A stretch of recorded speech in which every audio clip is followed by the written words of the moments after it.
प्राचीन भारत में रामायण काल को सबसे महत्वपूर्ण माना जाता है, क्योंकि इस काल में मानव अपने वर्तमान स्वरूप में विकसित होने के साथ ही उस काल की कई प्रजातियां लुप्त भी हो रही थी। रामायण काल को भारत का सबसे महत्वपूर्ण काल माना जाता है। आओ जानते हैं इस काल के संबंध में 10 अनसुनी या अनजान बातें। नमस्कार दर्शकों, स्वागत है आपका Joy a one stories channel पर।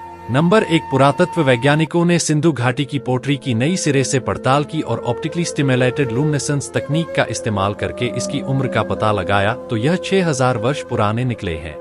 इसके अलावा अन्य कई तरह की शोध से यह पता चला कि यह सभ्यता 8000 वर्ष पुरानी है। इसका मतलब यह कि यह सभ्यता तब विद्यमान थी जबकि भगवान श्री राम 5114 ईसा पूर्व का काल था और श्री कृष्ण के काल 3228 ईसा पूर्व में इसका पतन होना शुरू हो गया था। वैज्ञानिकों की इस टीम के अनुसार सिंधु घाटी सभ्यता का विस्तार हरियाणा के भिर्राना और राखीगढ़ी में भी था। IIT खड़गपुर और भारतीय पुरातत्व विभाग के वैज्ञानिकों ने सिंधु घाटी सभ्यता की प्राचीनता को लेकर नए तथ्य सामने रखे हैं। वैज्ञानिकों के मुताबिक यह सभ्यता 5500 साल नहीं बल्कि 8000 साल पुरानी थी। इस लिहाज से यह सभ्यता मिस्र और मेसोपोटामिया की सभ्यता से भी पहले की है।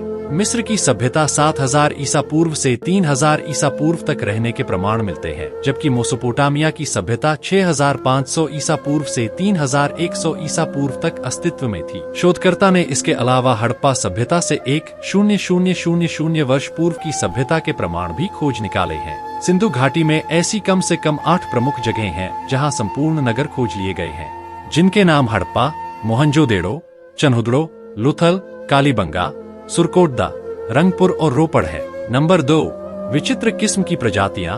भगवान राम का काल ऐसा काल था जबकि धरती पर विचित्र किस्म के लोग और प्रजातियां रहती थीं, लेकिन प्राकृतिक आपदा या अन्य कारणों से ये प्रजातियां अब लुप्त हो गई, जैसे वानर, गरुड़, रीछ आदि। माना जाता है कि रामायण काल में सभी पशु, पक्षी और मानव की काया विशालकाय होती थी। मनुष्य की ऊंचाई 21 फीट के लगभग थी। नंबर 3, रामायण काल के आविष्कार। रामायण काल में कई वैज्ञानिक थे। नल, नील, मय दानव, विश्वकर्मा, अग्निवेश, सुबाहु, ऋषि अगस्त्य, वशिष्ठ, विश्वामित्र आदि कई वैज्ञानिक थे। रामायण काल में भी आज के युग जैसे आविष्कार हुए थे। रामायण काल में नाव, समुद्र जलपोत, विमान, शतरंज, रथ, धनुष बाण और कई तरह के अस्त्र शस्त्रों के नाम तो आपने सुने ही होंगे, लेकिन उस काल में मोबाइल और लड़ाकू विमानों को नष्ट करने का यंत्र भी होता था। रामायण काल में विभीषण के पास दूर नियंत्रण यंत्र था जिसे मधुमक्खी कहा और जो मोबाइल की तरह उपयोग होता था। विभीषण के पास दर्णन यंत्र भी था। लंका के 10,000 सैनिकों के पास त्रिशूल नाम के यंत्र थे जो दूर दूर तक संदेश का आदान प्रदान करते थे। इसके अलावा दर्पण यंत्र भी था जो अंधकार में प्रकाश का आभास प्रकट करता था। लड़ाकू विमानों को नष्ट करने के लिए रावण के पास भस्मलोचन जैसा वैज्ञानिक था जिसने एक विशाल दर्पण यंत्र का निर्माण किया था। इससे प्रकाश पुंज वायुयान पर छोड़ने से यान आकाश में ही नष्ट हो जाते थे। लंका से निष्कासित किए जाते वक्त विभीषण भी अपने साथ कुछ दर्पण यंत्र ले आया था। इन्हीं दर्पण यंत्रों में सुधार कर अग्निवेश ने इन यंत्रों को चौखटों पर कसा और इन यंत्रों से लंका के यानों की ओर प्रकाश पुंज फेंका, जिससे लंका की यान शक्ति नष्ट होती चली गई। एक अन्य प्रकार का भी दर्पण यंत्र था जिसे ग्रंथों में त्रिकाल दृष्टा कहा गया है, लेकिन यह यंत्र त्रिकाल दृष्टा नहीं बल्कि दूरदर्शन जैसा कोई यंत्र था। लंका में यांत्रिक सेतु, यांत्रिक कपाट और ऐसे चबूतरे भी थे जो बटन दबाने से ऊपर नीचे होते थे। ये चबूतरे संभवतः लिफ्ट थे। नंबर 4, भवन निर्माण कार्य। रामायण काल में भवन, पुल और अन्य निर्माण कार्यों का भी जिक्र मिलता है। इससे पता चलता है कि उस काल में भव्य रूप से निर्माण कार्य किए जाते थे और उस काल की वास्तु एवं स्थापत्य कला आज के काल से कई गुना आगे थी। उस युग में विश्वामित्र और मयासुर नामक 2 प्रमुख वास्तु और ज्योतिष शास्त्री थे। दोनों ने ही कई बड़े बड़े नगर, महल और भवनों का निर्माण किया था। गीता प्रेस गोरखपुर से छपी पुस्तक श्रीमद् वाल्मीकि रामायण कथा सुखसागर में वर्णन है कि राम ने सेतु के नामकरण के अवसर पर उसका नाम नल सेतु रखा। इसका यह कारण था कि लंका तक पहुंचने के लिए निर्मित पुल का निर्माण विश्वकर्मा के पुत्र नल द्वारा बताई गई तकनीक से संपन्न हुआ था। महाभारत में भी राम के नल सेतु का जिक्र आया है। नंबर 5, रावण की लंका। हिंदू पौराणिक इतिहास अनुसार श्रीलंका को शिव ने बसाया था। शिव की आज्ञा से विश्वकर्मा ने यहाँ सोने का एक महल पार्वती जी के लिए बनवाया था। ऋषि विश्रवा ने शिव के भोलेपन का लाभ उठाकर उनसे लंकापुरी दान में मांग ली। तब पार्वती ने श्राप दिया कि महादेव का ही अंश एक दिन उस महल को जलाकर कोयला कर देगा और उसके साथ ही तुम्हारे कुल का विनाश आरंभ हो जाएगा। विश्रवा से वह लंकापुरी अपने पुत्र कुबेर को मिली, लेकिन रावण ने कुबेर को निकालकर लंका को हड़प लिया। शाप के कारण शिव के अवतार हनुमान जी ने लंका जलाई और विश्रवा के पुत्र रावण कुंभकर्ण के कुल का विनाश हुआ। श्रीराम की शरण में होने से विभीषण बच गए।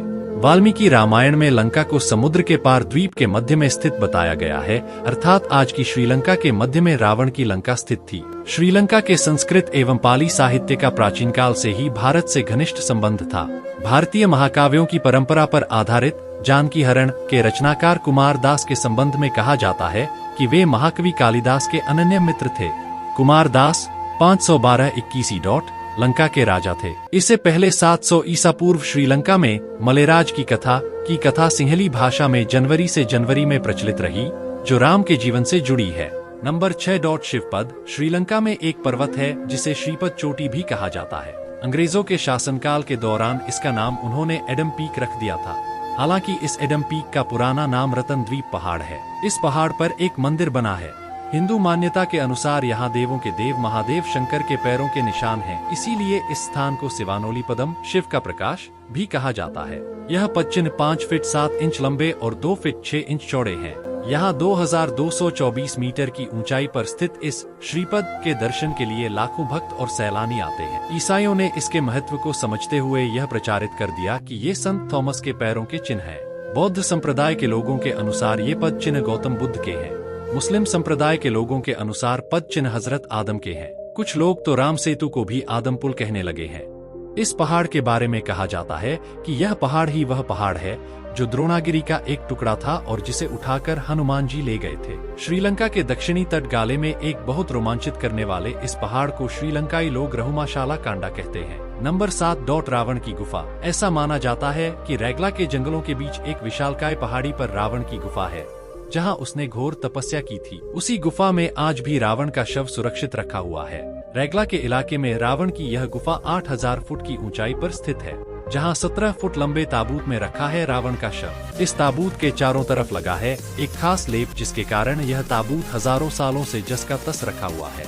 श्रीलंका में नुआरा एलिया पहाड़ियों के आसपास स्थित रावण फॉल, रावण गुफाएं, अशोक वाटिका, खंडहर हो चुके विभीषण के महल आदि की पुरातात्विक जांच से इनके रामायण काल के होने की पुष्टि होती है। राम सेतु के बारे में तो सभी लोग जानते ही हैं। नंबर 8 राम सेतु।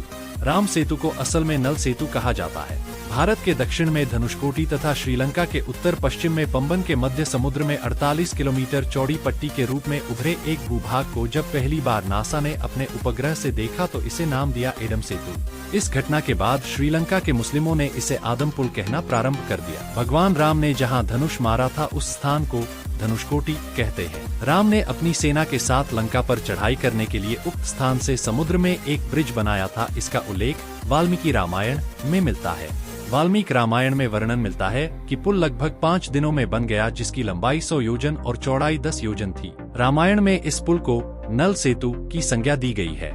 नल के निरीक्षण में वानरों ने बहुत प्रयत्न पूर्वक इस सेतु का निर्माण किया था। वाल्मीकि रामायण 6:22-76। वाल्मीकि रामायण में कई प्रमाण हैं कि सेतु बनाने में उच्च तकनीक का प्रयोग किया गया था। कुछ वानर बड़े बड़े पर्वतों को यंत्रों के द्वारा समुद्र तट पर ले आए थे। कुछ वानर 100 योजन लंबा सूत पकड़े हुए थे, अर्थात पुल का निर्माण सूत से सीध में हो रहा था। नंबर 9 रामायण काल के जनपद। महाभारत के काल में 16 महाजनपद होते थे। जैन पुराणों के अनुसार 18 महाजनपद होते थे। राम के काल 5114 ईसा पूर्व में 9 प्रमुख महाजनपद थे, जिसके अंतर्गत उपजनपद होते थे। ये 9 इस प्रकार हैं: 1 मगध, 2 अंग वर्तमान बिहार, 3 अवंती वर्तमान उज्जैन, 4 अनु वर्तमान नर्मदा तट पर महिष्मती, 5 सूरसेन वर्तमान मथुरा, 6 धनीप वर्तमान राजस्थान, 7 पांड्य वर्तमान तमिल, 8 विंध्य वर्तमान मध्य प्रदेश और 9 मलय वर्तमान मलाबार। उक्त महाजनपदों के अंतर्गत ही कैकेयी, कौशल, अवध, मिथिला आदि जनपद होते थे। इन्हीं महाजनपदों में खासकर अवध, कैकेयी, कौशल, प्रयाग, चित्रकूट, जनकपुर, मिथिला, दंडकारण्य, महाकांतर, तालिमन्नार, किष्किंधा, रामेश्वरम, लंका, कंपिल, नैमिषारण्य, गया, अवंतिका, शूरसेन, मथुरा, कंबोज, कुशावती, दशारण, विदिशा, निषाद, काशी, पंचवटी, मलय आदि कई क्षेत्र प्रसिद्ध थे। नंबर 10 रामायण काल का भूगोल। सूर्य सिद्धांत और वाल्मीकि रामायण में रामायण काल के दौरा का भूगोल बताया गया है। इसमें आज की लंका से कई गुना बड़ी थी रामायण काल की लंका, जिसमें लंका के पास के द्वीप भी शामिल थे। इसी तरह उस दौर में हिमालय के लगभग सभी देश और राज्य भी उक्त महाजनपदों के अंतर्गत ही आते थे। को ये वीडियो अच्छा लगा हो तो इसे शेयर जरूर करें और इसी तरह के अन्य वीडियो देखने के लिए जुड़े रहें आपका अपना चैनल जॉय A1 स्टोरीज के साथ। धन्यवाद।